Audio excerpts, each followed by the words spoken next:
4 voyous ont jeté leur dévolu sur cette belle femme qui court dans les bois. Ils la suivent de tranquillement, sans se presser, se rinçant l'œil devant sa silhouette gracieuse.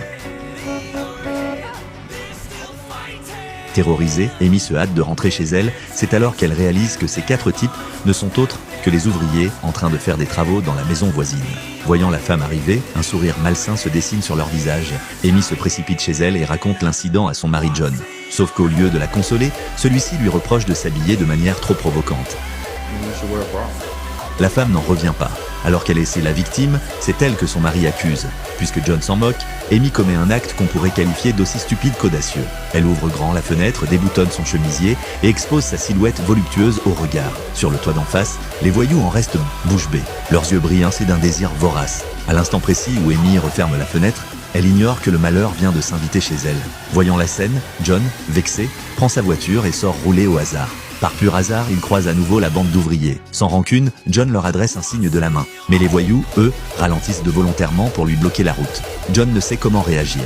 Peu après, l'autre voiture se range sur le côté et lui fait signe de doubler. John croit qu'il lui segmente le passage et enfonce l'accélérateur sans réfléchir.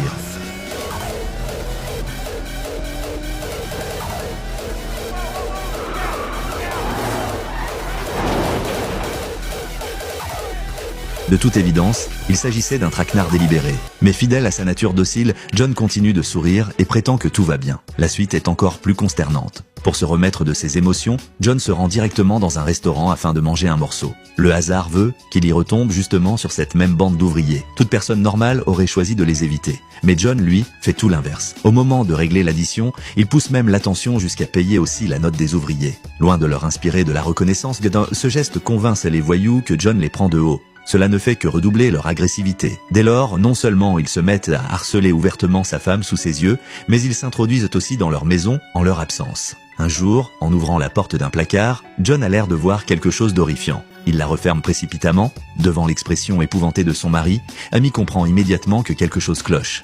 Elle se lève pour aller voir. John tente de l'en empêcher, mais Amy insiste et ouvre le placard. Découvrant leur animal de compagnie mort à l'intérieur, elle est bouleversée.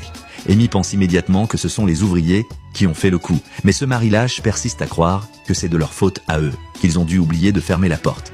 Amy en reste sans voix. Des inconnus se sont introduits chez eux et son mari cherche encore la faute en eux-mêmes. C'est à ce moment-là qu'Amy prend sa décision. Elle va régler ses comptes avec ses voyous. Elle se lève, soulève une lame du parquet et sort le pistolet qu'elle y avait caché depuis longtemps.